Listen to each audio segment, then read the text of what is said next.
शृणुयाम देवाः भद्रं पश्येमाक्षभिर्यजत्राः स्थिरैरङ्गैस्तुष्टुवागुंसस्तनूभिः व्यशेम देवहितं यदायुः स्वस्ति न इन्द्रो वृद्धश्रवाः स्वस्ति नः पूषा विश्ववेदाः स्वस्ति नस्तार्क्ष्यो अरिष्टनेमिः स्वस्ति नो बृहस्पतिर्दधातु।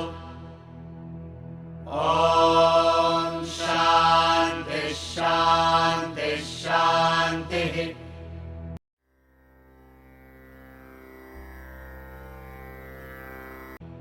यत्परं ब्रह्म सर्वात्मा विश्वस्यायतनं महत् सूक्ष्मात् सूक्ष्मतरं नित्यं तत्त्वमेव त्वमेव तत् जाग्रत् स्वप्न सुषुप्त्यादि प्रपञ्चं यत् प्रकाशते तद्ब्रह्माहमिति ज्ञात्वा सर्वबन्धैः प्रमुच्यते।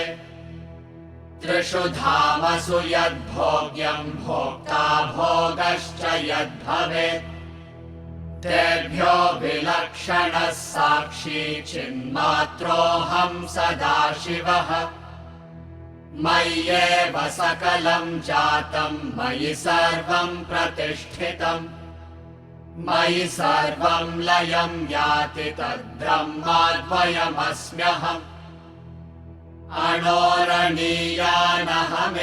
तद्वन्महानहं विश्वमहं विचित्रम् पुरातनोऽहं पुरुषोऽहमीशो हिरण्मयोऽहं शिवरूपमस्मि अपाणिपादोऽहमचिन्त्यशक्तिः पश्याम्यचक्षुः सशृणोम्यकर्णः अहं विजानामि विविक्तरूपो न चास्ति वेत्ता मम चित्सदाहम् वेदैरनेकैरहमेव वेद्यो वेदान्तकृद्वेदविदेव चाहम् न पुण्यपापे मम नास्ति नाशो न जन्म देहेन्द्रियबुद्धिरस्ति न भूमिरापो न च वह्निरस्ति न चानिलो मेऽस्ति न चाम्बरं च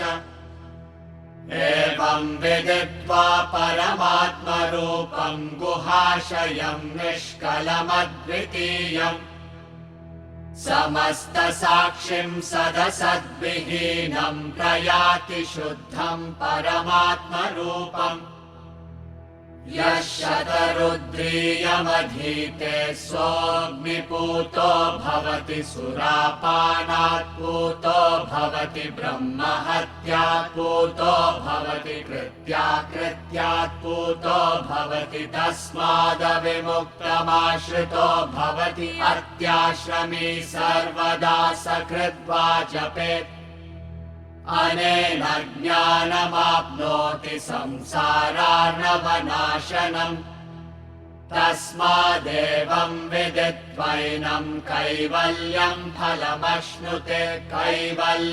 फलमश्नुत इति। वेदैरनैकैर् अहमेव वेद्यः वेदान्तकृत् वेदवित् एव च अहम्। I alone am to be known through many Vedas. I am the maker of Vedanta, and I alone the knower of Vedas. We saw in the last class that the purpose of all knowledge is the culmination of all knowledge, which is the knowledge of the Supreme Self. All other knowledges per se, when you pursue, you will never reach what is known as the end of knowledge. But when you pursue your own self, knowing which, beyond which there is nothing to be known, that can be said as the end of knowledge. In fact, Mundaka Upanishad starts with that question only. Very beautiful question. He says, teach me that by which everything else is known. So that means after which nothing else needs to be known. So the pun on the word Vedanta is that it is the end of knowledge, which is the end of Vedas, end portion of Vedas, which is Upanishads. Also, it is the culmination of knowledge. Anta means end or culmination, Veda is knowledge. So having known beyond which nothing else to be known is Vedanta. So what is that knowledge? That knowledge is the knowledge of your own self. Compare the dream example again. All the knowledges that you can gain as a dreamer in the dream world pertains to the dream. Now somebody comes and says that you are not this personality, you are a waking personality somewhere else. Now you have belief in that person and you pursue that, and then what happens is that some point of time you wake up. When you wake up is the actual realization. So the actual realization, when it happens, when you say the knowledge of the waking state, that knowledge is different in kind with reference to all the knowledges that we can conceive of in the dream state. So therefore, all the knowledges, suppose if you are able to gain in the dream state, the example's limitation is not applicable here, but I am just saying, if all the knowledges that we gain in the dream state, if only we remember that it is for me to wake up finally, then all the knowledges have value. So he says, finally, through all the Vedas, through all the knowledge, ahameva vedyaha, I am alone to be known. The ultimate, what has to be known is only me.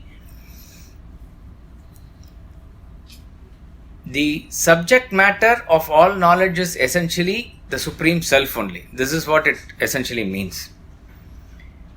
Then he says, Vedanta Krit. Vedanta Krit means I am the author of Vedanta. I am the maker of Vedanta. I am the creator of Vedanta. Very interesting word, Vedanta Krit. Again, it is a sort of a trivia, or you can do some research and let me know also on this. There is probably no word anywhere in the Shastras as Vedakrit. This Vedanta Krit comes, as we said in Bhagavad Gita also, the same verse comes, Vedanta Krit comes. That is, I am the author of Vedanta. This maker of Vedas or author of Vedas or creator of Vedas as it is, this word Vedakrit does not seem to appear anywhere, and as per the research of Paramacharya also, he says that except that in one place in Purusha Suktam maybe it is either directly given or indirectly indicated, but he says that is absolutely a pure symbolic text. Purusha Suktam is a very great symbolic text. It talks about the absolute Purusha. Otherwise, you don't find this. Now, I am not going to the details of it, but it is very interesting that he claims himself to be the author of Vedanta. We said in the last class, the subject matter, which is the essence of Vedas, is actually revealed through Vedanta. The Vedas and the other portions which are there in the initial portion of the Vedas, the ritualistic portions and other upasana, etc., is going to make us prepared for Vedanta. So Vedanta, you can say, is the final fruit of the Vedic studies itself. And the essence of Vedanta is the self. Now he says here, I am the author of Vedanta also. I am the author of Vedanta means what? I here refers to the self, obviously. Aham, he is going to say continuously, he is going to say. In the last mantras also he has been saying this. Aham means I. I means the Supreme Self. So Supreme Self says, I am the subject matter which is to be known through all the Vedas. I am the author of Vedanta. I am the author of Vedanta means I am the teacher. I am the creator. I am the maker of this knowledge. What does it mean? Any person can only reveal the knowledge of the self only to the extent that he has unfolded himself. Now here the master is speaking from the depth of self-realization, which is 100%. You can't even say 100%, it's infinite. From that infinite self that he is, whatever he is revealing is the knowledge of the self. So who can actually express the self completely, fully, It is the self only that can express it.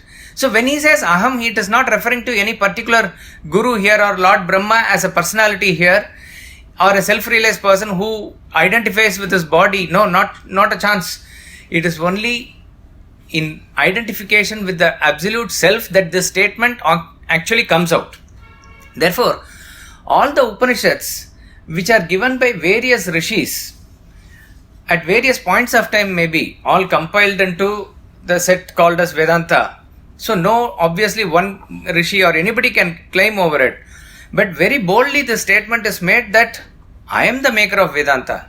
So whatever came through the mouth of whichever rishi is Vedanta, is actually somebody is claiming I am the Vedanta Krit, I am the maker of Vedas. So this has to be understood that only a self-realized soul from the deepest experience of the self can absolutely give the knowledge of the self. Relatively also, we can only give the knowledge to the extent that a person is opened up himself.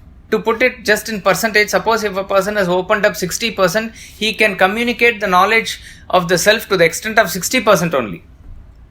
We may even take a Vedanta class like this and give the absolute concepts of Vedanta, but real communication comes only to the extent that you are in depth, in tune with it.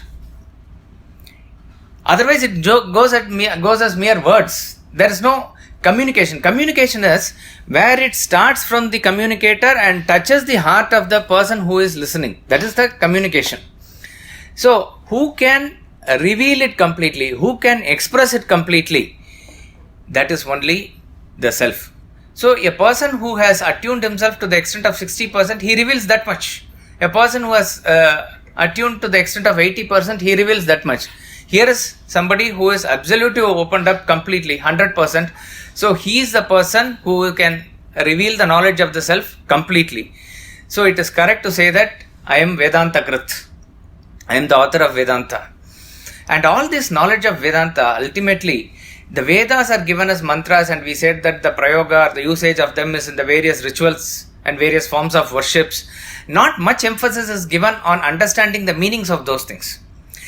We don't have class on Vedas as such. We have a lot of classes on Vedic chanting, which is very essential. Because to chant and to maintain that same vibration and frequency, that is why a set of people were designated just to carry on the sound vibrations of Vedas. That is their lifetime job. And only those persons are called as real Brahmins. In one context it is said. So a person who just merely wears a sacred thread or is born from a Brahmin family need not qualify as a Brahmin. One of the essential aspect of him is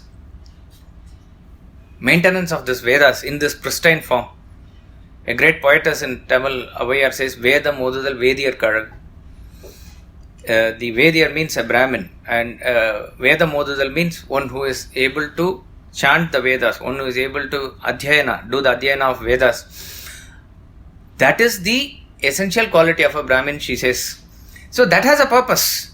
So not much emphasis is given on knowing the meaning of Vedas, though there have been commentary also on Vedas. But you find that from time immemorial, Vedanta has been always learnt and taught. And this comes through a great parampara. And not only in the traditional Guru Shishya parampara, you find that very many modern scientists and other people have been exclusively inspired by Vedanta. They are inspired by Bhagavad Gita. Who detonated the first atom bomb? Or who was behind it? Oppenheimer. When he was asked as to if there is any parallel of this anywhere before in history, he said, not that I know of in any modern history. But he says that the parallel of this he finds in Bhagavad Gita. He quotes a verse from Vishwarupa Darshana. He talks about that the blazing sun, which is 1,000 times the blaze of the real sun. That verse he quotes. So he is inspired by it. As I said, I had sent the link of the YouTube in the WhatsApp group. You can send it to others who are not in that main group about the lecture of a gentleman called Aravinda Neelakantan, where he is giving the parallel of Upanishadic thought in various social sciences and biological sciences and physical sciences. So you find that there is a system of learning and teaching, particularly with reference to the knowledge, because this knowledge directly pertains to our life and living. And that is why we are very thankful to Swami Vivekananda, downwards all masters, who even brought the concept of practical Vedanta to the lives of each and every person. Our Swamiji is one of the greatest exponent of that, where he talks to corporate and talks to students and talks to all sets of people that Vedanta is applicable for you. Just to keep your mind under control and you practice self-management, that is practical Vedanta. So therefore, the concept of Vedanta is associated now with everybody.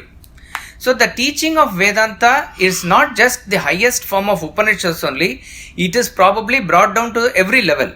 So there has been a fascination about learning and teaching Vedanta throughout, and the original source obviously is from the Upanishad only.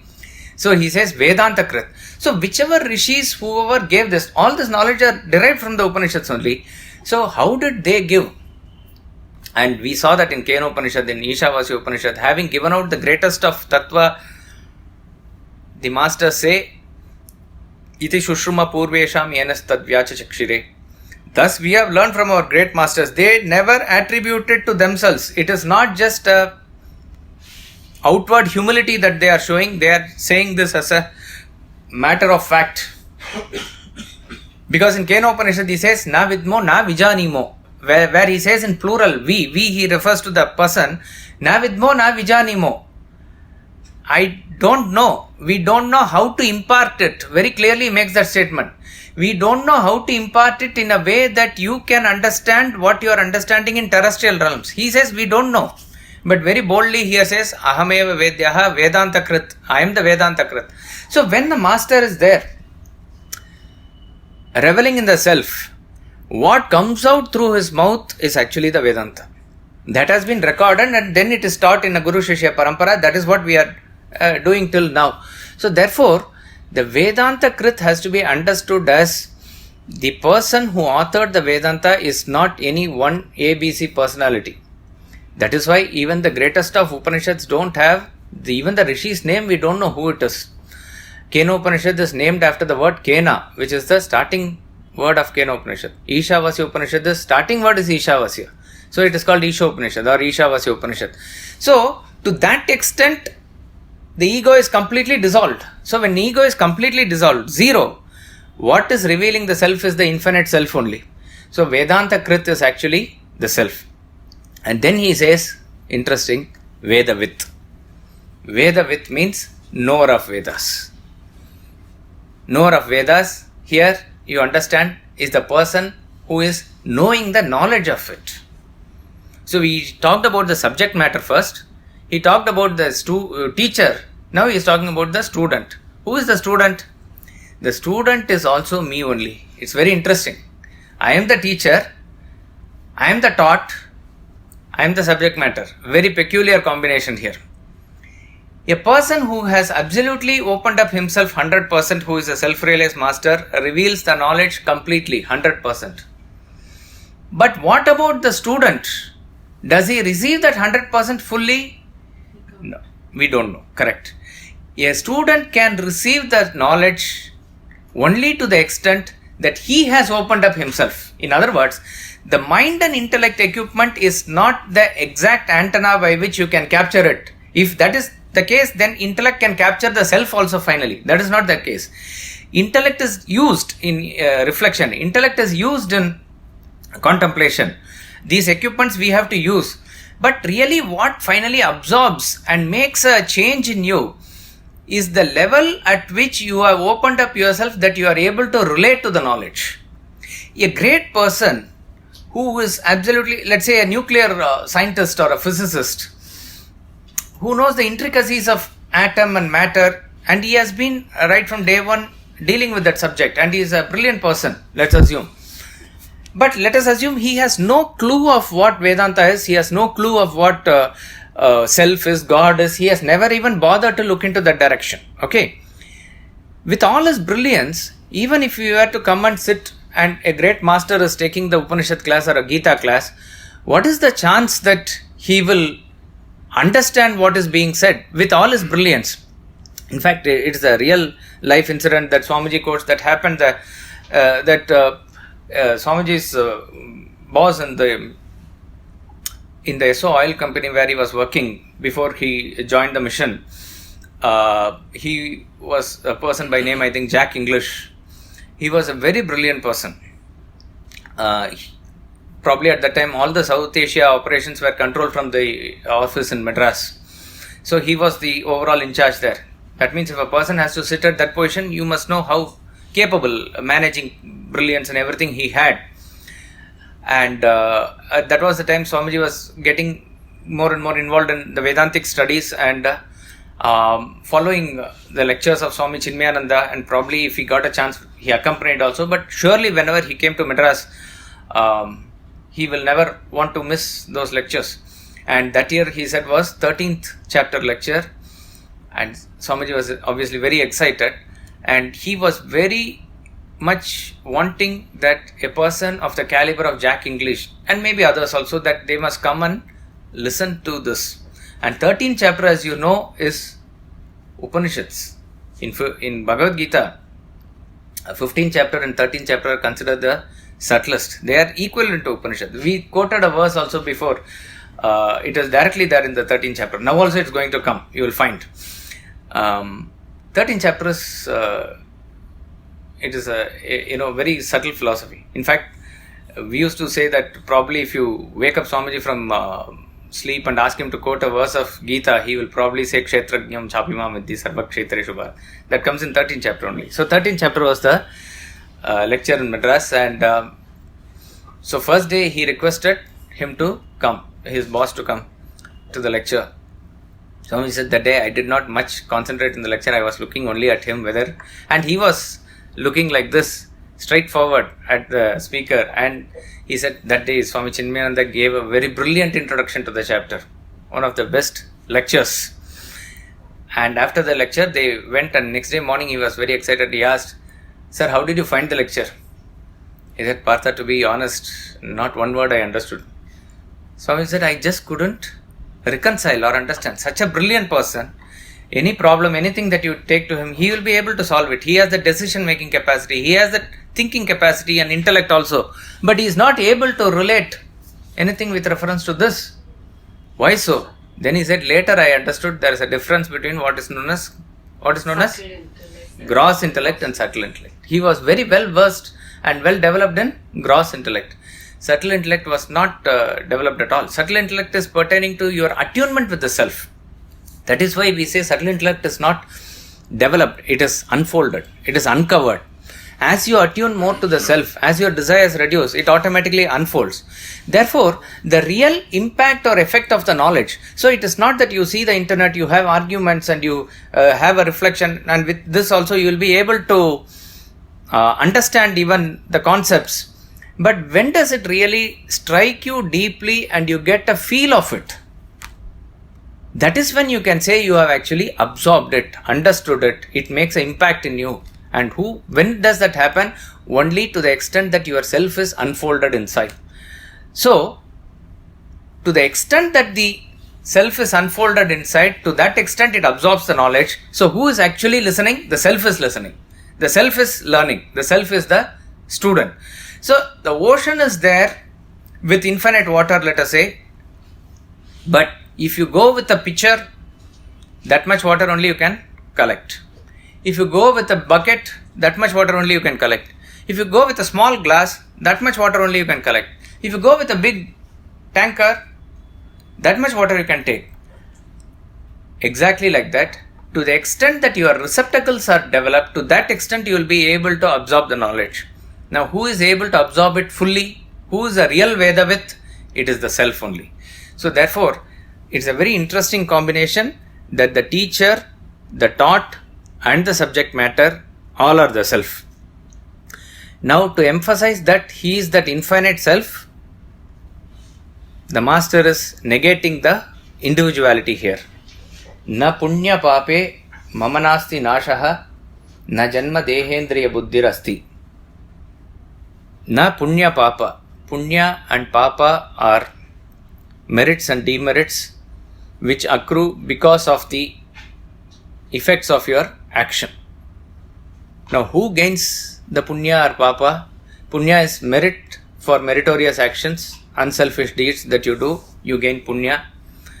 And the papa is a demerit for the very destructive, selfish actions. When your mind gets agitated, you know that you have committed a sin according to your level, according to your stage of consciousness. That is what is sin according to you, for you. Who does this action? The karta, the doer, the individual who has that kartrutva bhavana. So that kartrutva bhavana, whoever has and he does the action, he is going to get the results of the action, which is punya and papa, which will fructify. But he says, na punya pape mama. For me, there is no punya or papa. Mark this word, it will be elaborated much later in the part 2, mantra 1, which is 24th mantra, where he very clearly elaborates on this, but that is from a very practical point of view. A sadhana is given there. Okay, there is no papa or punya for me. Na nashaha, destruction or death, na janma. There is only the birth and death as long as you have this body which belongs to the individual again. The individual has a birth and death. Your body, when it is born, it is called as birth. In this body, then the body and the subtle matter within it along with the Atma get separated. That is called as death. So who undergoes this birth and death? It is the individual who undergoes this birth and death. I am unborn. He has said before also, I am unborn. Therefore, I have no birth, I have no death. I here refers to the Supreme Self. And then, Dehendriya Buddhirasti. Na has to be taken before that also. Na Janma Deha Indriya Buddhirasti. No body, Deha, no Indriya, no senses, no intellect, the Buddhi. These equipments belong again to the Jiva. Okay, the self has, and very clearly he said in the previous verse also, Apani padoha machintya shaktihi, pashyami achakshuhu. Exactly the same thing he is emphasizing here, that I don't have any senses, I don't have any intellect, I don't have any body. See, we may, as I said, may or may not understand the deep implication of these mantras. But what we must again and again go through in these mantras, and I say feel the mantra, is that there is an ingenious way by which the masters of the Upanishad take our thoughts away from the preoccupations of samsara. Without this knowledge, without the help of Upanishads, without the help of Bhagavad Gita and other great texts, which are just telling ultimately that you are the self, you are the self. Is there any other message that is given here? Nothing else. That you are the self. So ingeniously, by giving various angles to it and various pointers to it and various points of reflection to it, what does he do? He takes your thought away from whatever you consider as your preoccupations in this world. I don't have time for this because, this project is coming, I have to finish it. I have to work for this yajna. I have to attend this meeting, or I have to write this book, or family matters are there, finance I have to take care. All this is what is our preoccupations. And in the time available, let me see if I can allot time for this. That's why many people say post-retirement, thinking that after retirement there's no work, they can do this. It doesn't come that easily. If only there is an inclination and training towards that, then it will automatically move in that direction. The training has to be much before that. Because to train the mind when it is younger, it is much easier. Now for training the mind, and in and through all these things, he gives the same message in different forms, but hits at you again and again and again, so that it should create a deep impression in us. To say that this is the purpose of life. What am I getting caught up in other things? Objectivity should develop.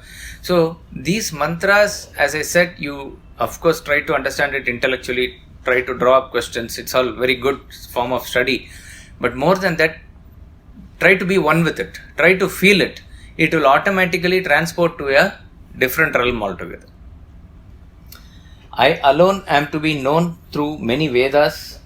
I am the maker of Vedanta, and I alone the knower of Vedas. Merit and demerit are not for me, nor death, birth, body, senses, and intellect. Yeah.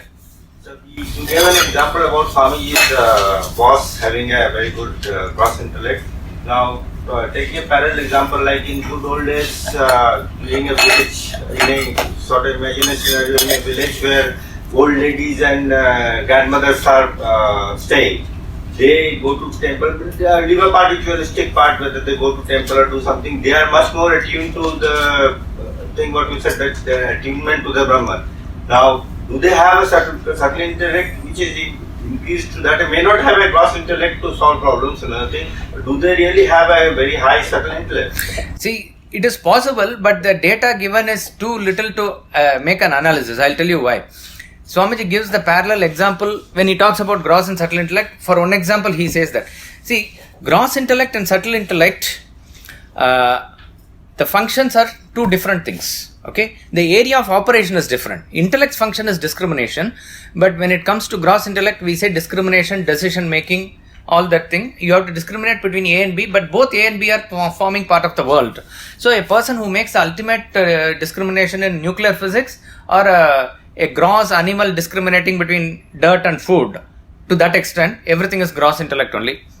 Subtle intellect cannot discriminate like this, because when you say terrestrial and transcendental is the unknown, where you don't know it as a fixed thing, where you can discriminate others. So that is why we are going to see in the next how the negation and assertion also happens.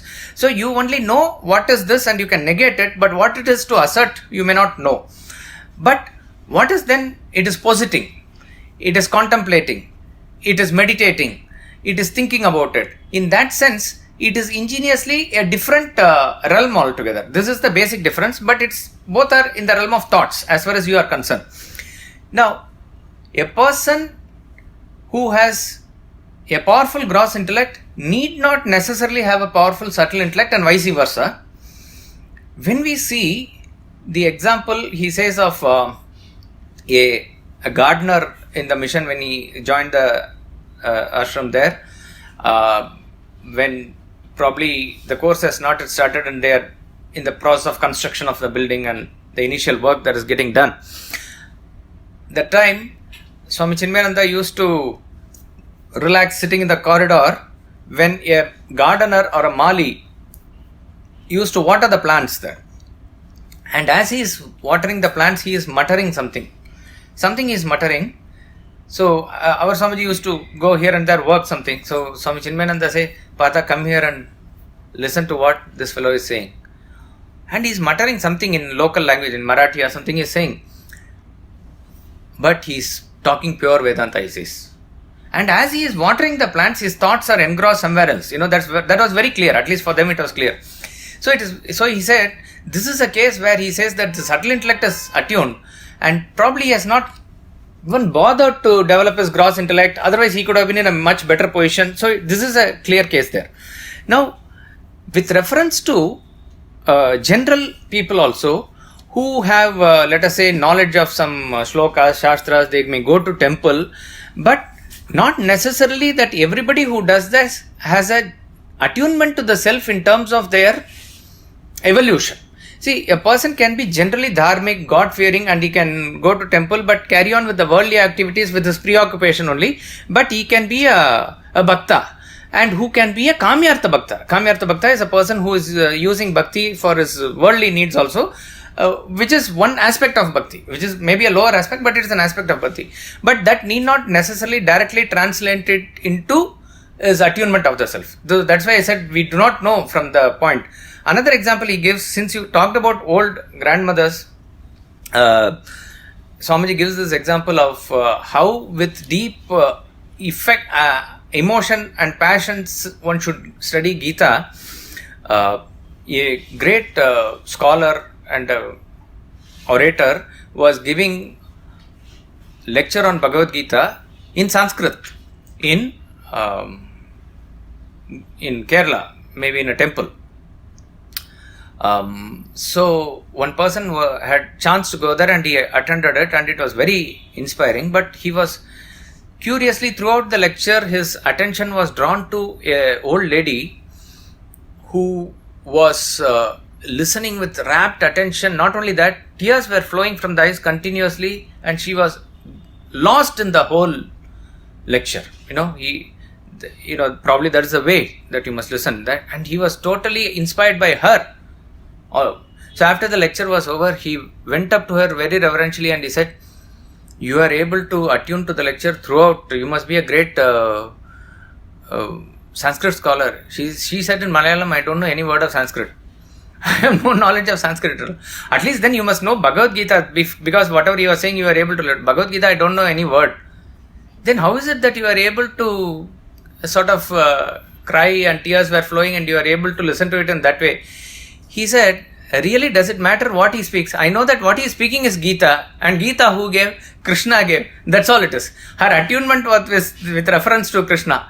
Now, this is something which cannot be understood intellectually, but it can be only felt by that person at that level. We can say in this case very clearly, her attunement was there to that extent.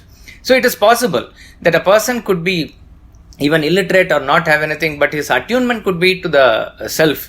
And to that extent, irrespective of whether they understand the word meaning or sandhi or padam and this and that, or this interpretation of Dvaita point of view, Advaita point of view, all those things really don't matter to them. But something hits them very deeply, and what is awakening in them is the self, or they are already awakened. It's possible. So can Indian culture be held responsible to a greater extent for this? Because when in our houses, when a child grows up, we naturally teach them, whether they understand that or not, but we teach them some shlokas, some mantras, some all these things. Does that help in general? It definitely helps, no doubt about it.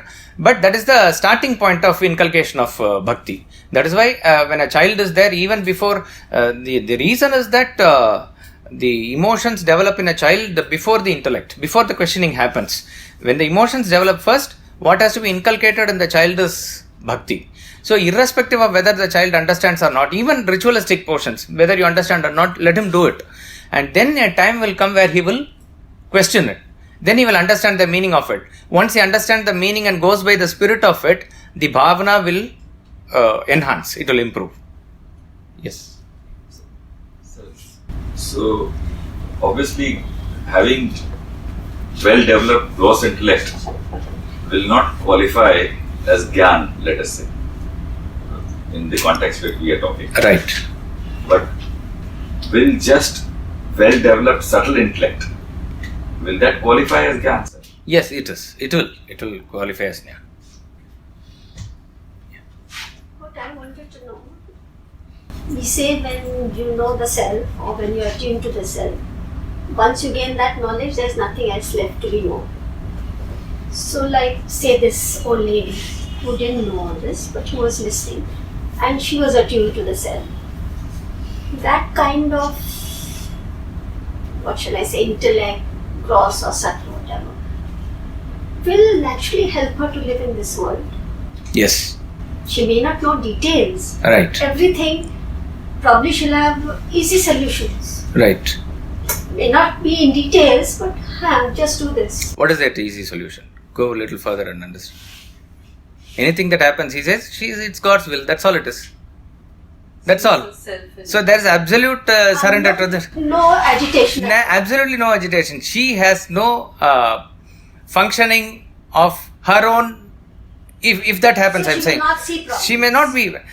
she may not see even the problems. Even if the problems come, it will not touch her. See, there are lives of great saints and sages, particularly bhaktas, which reveal this attitude. Tukaram Maharaj was a great bhakta of Pandharpur, Panduranga, and there are very many. I'm just taking him as an example. They are all absolutely in tune with Panduranga. They are all realized, and all the abhangs that came were all again like this. It is from their inspiration. It is not a thought out written verse. But he had a family also, and he was taking care of his wife and children also. On what basis? He did not think, go to work, this, that, or make decisions as a manager, nothing like that. He left them to Panduranga, and whatever was required for them was provided. Like that only it is. At one point of time, he was wanting to get a job for whatever reason. And since many people knew him as a saint, none in the village were ready to offer for him, because they considered it maybe it's not correct to employ him. But he wanted to be part of a job and then get that whatever has to be got out of it. And what Shankaracharya says as Yallabase Nija Karmopatam, whatever you get out of your Nija Karma that he wanted to do. So he went probably out of that village, maybe to the next village where somebody did not know him. He had a farm, maybe a sugarcane farm, and he sought a work. He said, what work you can do? I will take care of your sugarcane farm if you allow. The birds and other things should not come. So he said, okay. At the end of the day's work, I don't remember the exact story, whether the birds took something away or some people came and took something away. He was just not able to do that job also. The example I am bringing it here to say that he was not ready for any worldly job. In that sense, you can not bring in the concept of even gross intellect and other things here. What happened? What could have happened is, even when the bird came, he would have seen only Panduranga in that bird. Even if a thief came, he would not have seen anything apart from Panduranga there. So it is like that he was there. So at the end of it all, the owner got agitated about this. He was very furious. So with one sugarcane, he gave him a beating. Again, he only said Panduranga. What are you saying, Panduranga? As though you are great Tukaram, you are saying like this. He said, they call me with that name only. Oh, he said, Tukaram, your feet has touched my field. That is enough. Next 10 times, even if the monsoon fails, I am not going to lose any produce. And he gave one cart full of sugarcanes as a compliment, and then sent him home with due respect. Along the way, many people he gave that sugarcanes. At the end, only one sugarcane was left, and it is said that his wife said, after all this, you got only this. And she gave him a beating with that sugarcane. That sugarcane broke into two. She says, this is Panduranga's Kripa. One half is for you, one half is for me. So, no, if you understand this story, it's very inspiring. But there is nothing about intellect or anything here. Here is a person whose attunement is always there completely, who probably operated only on emotions, and that emotion is the most purest form of emotion. But what we can say is his fixation was there. If you want to bring in the intellect here, his fixation was there, which will not deviate here or there.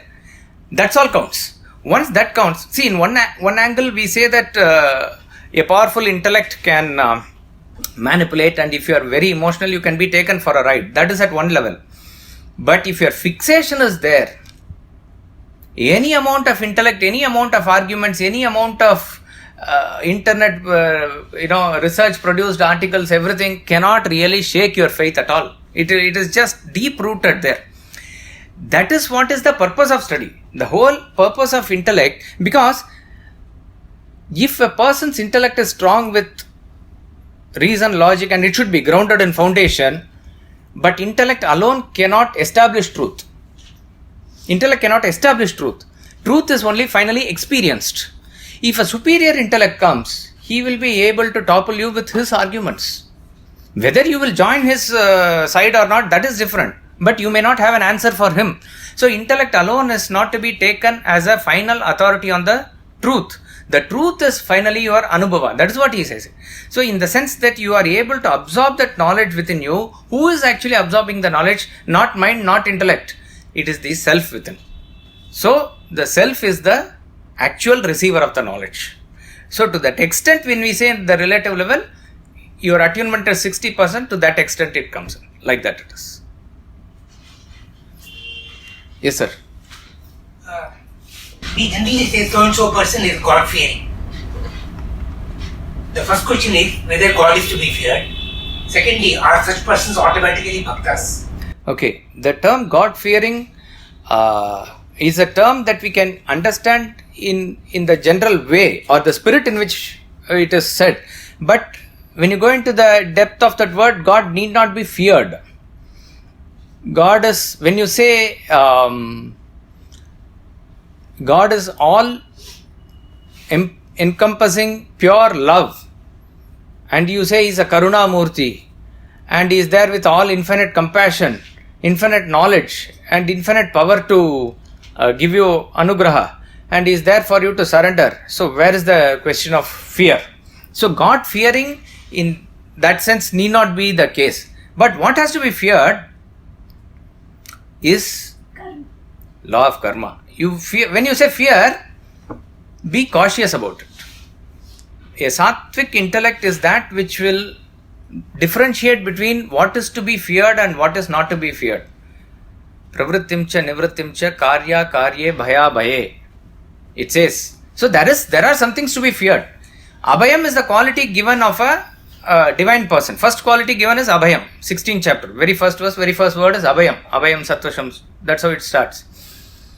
But fearless does not mean that, I am fearless, I will jump into Ganga in some place where you don't know how the water is and where the current is. Because I am fearless. This is stupidity. It is not.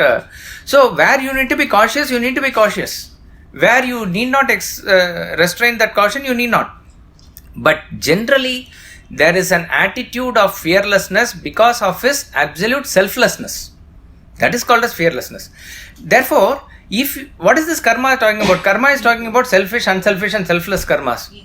If you are able to differentiate between this and be cautious about your karma, if you are only with your awareness doing the best karma possible from your level, you need not fear them.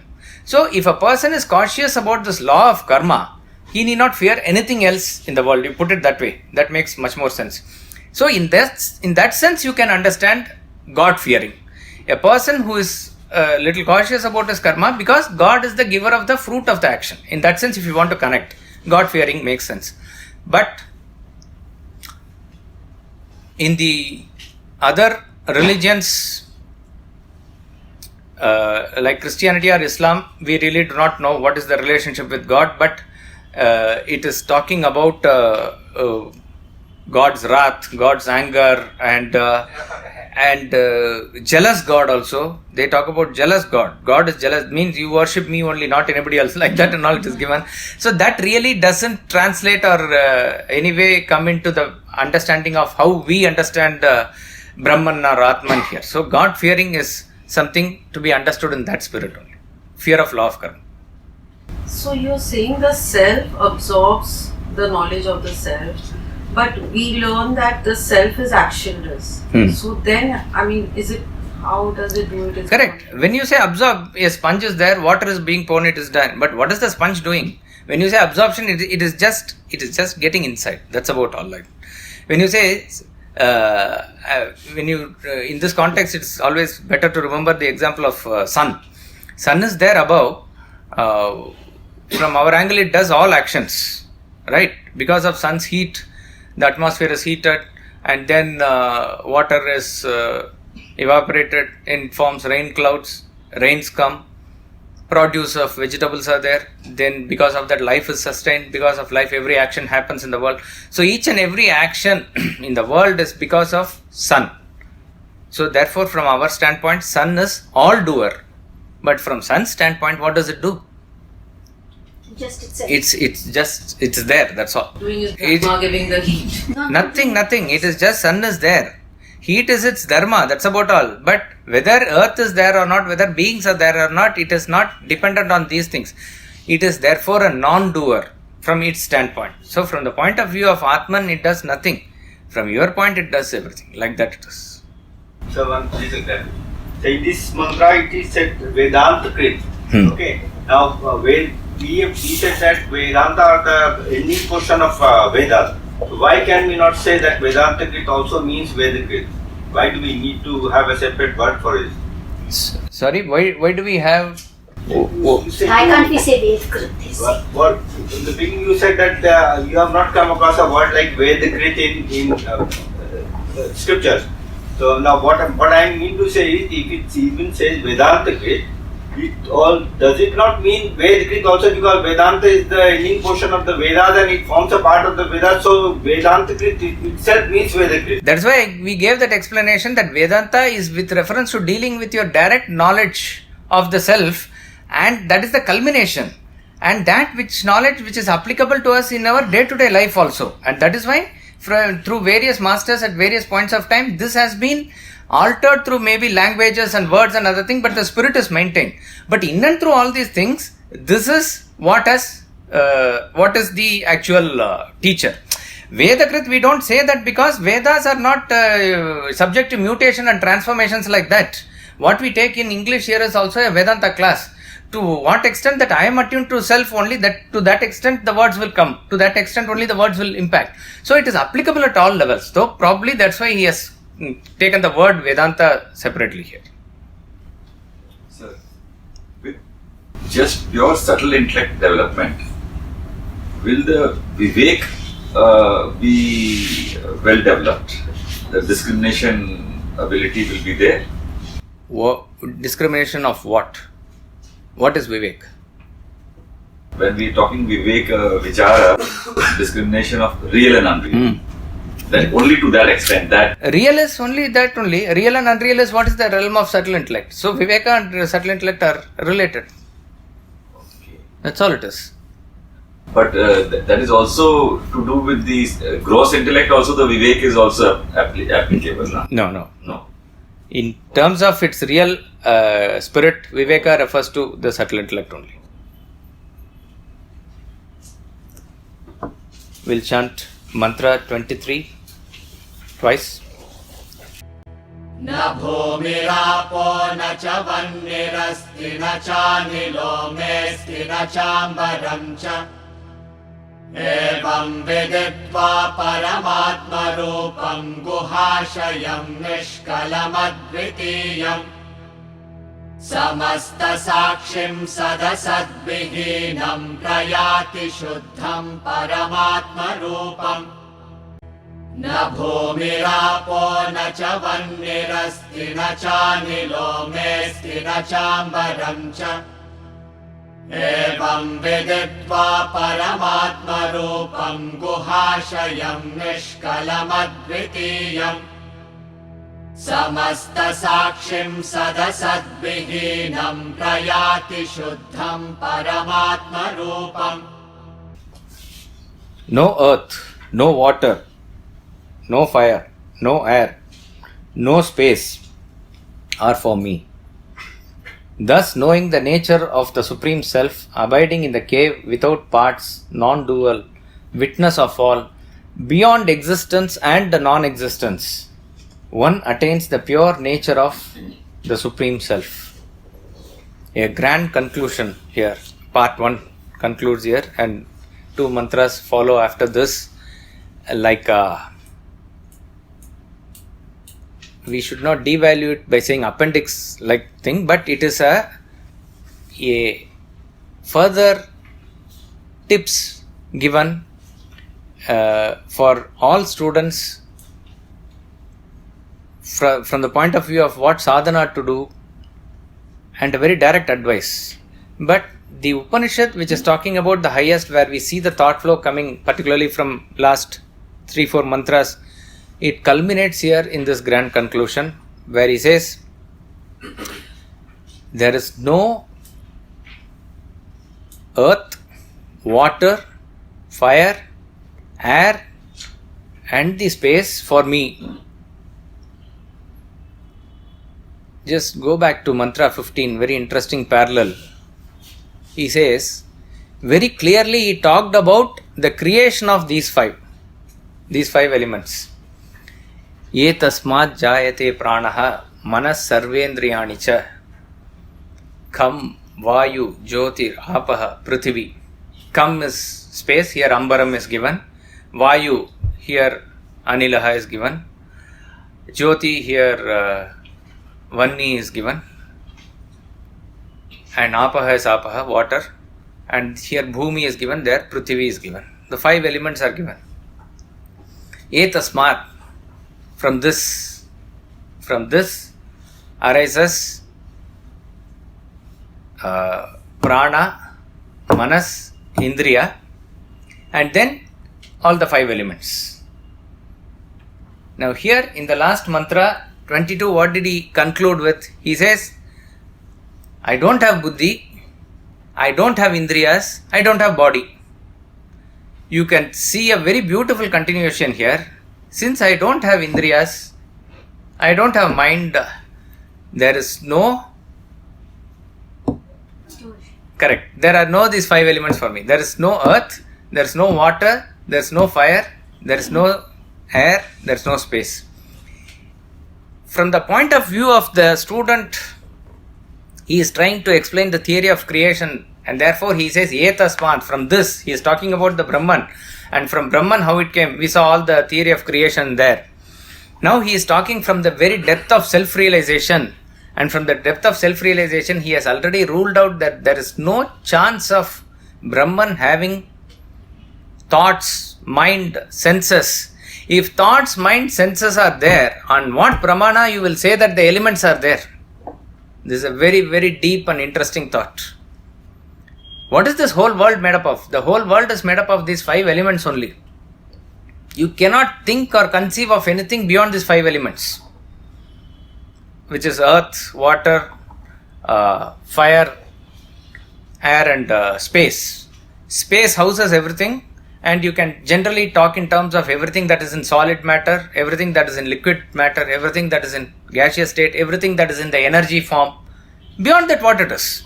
Each and everything is this only.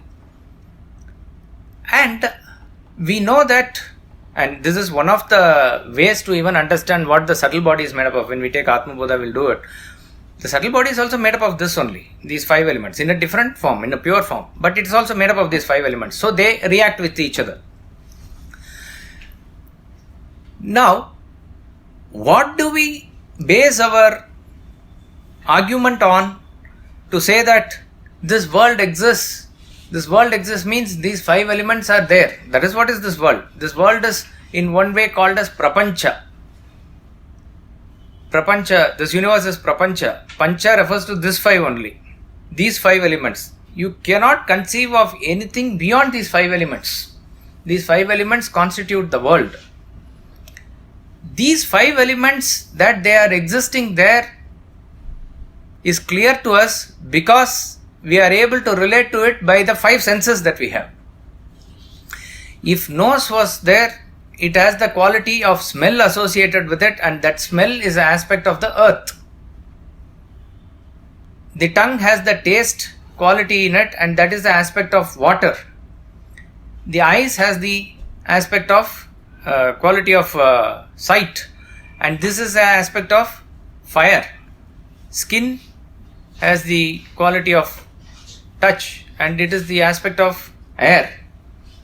The subtlest of all, which is the sound, which is a aspect of space, is related to ear.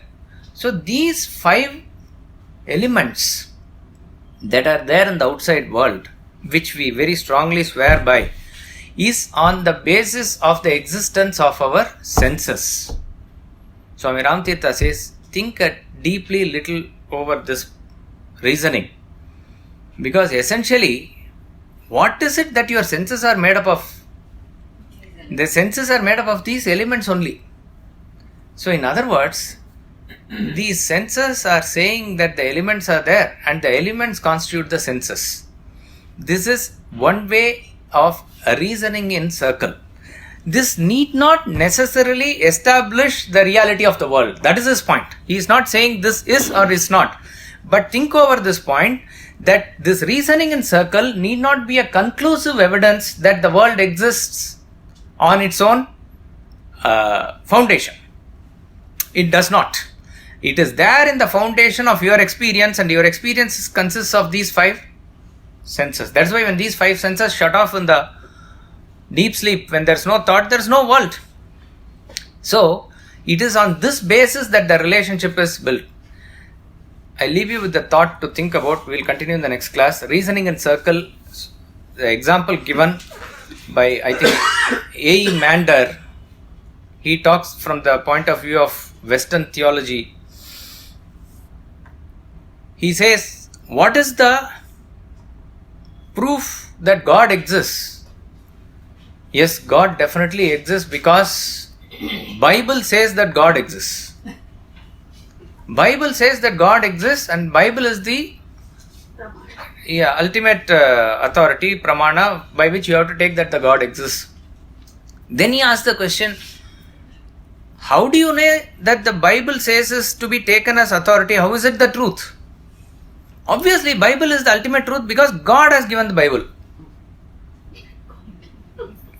You understand?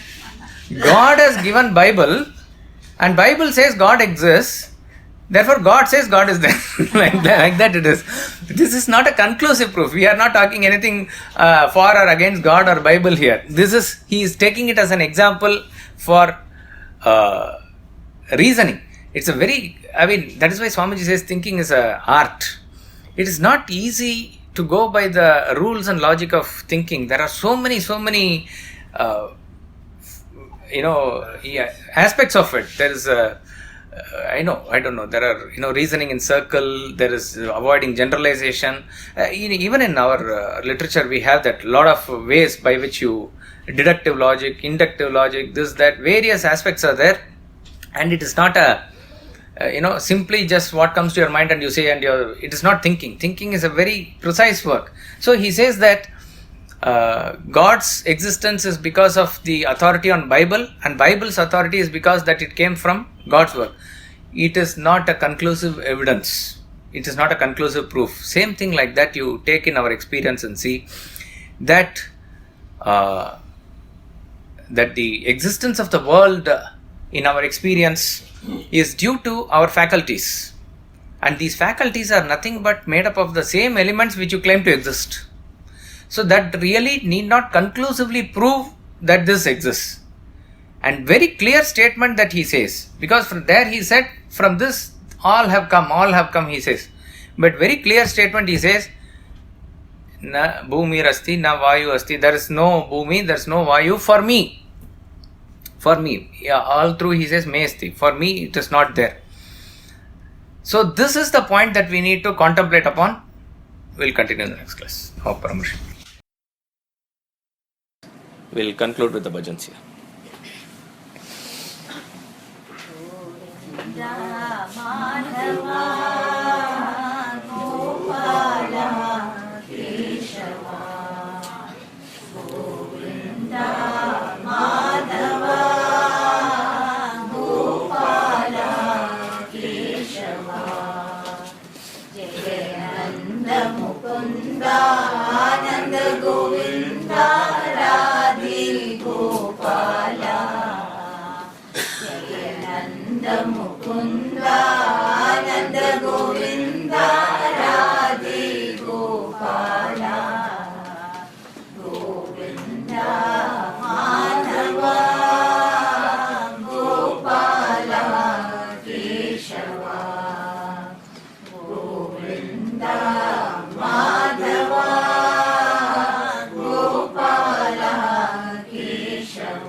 मुदच्यते पूर्णस्य पूर्णमादाय पूर्णमेवावशिष्यते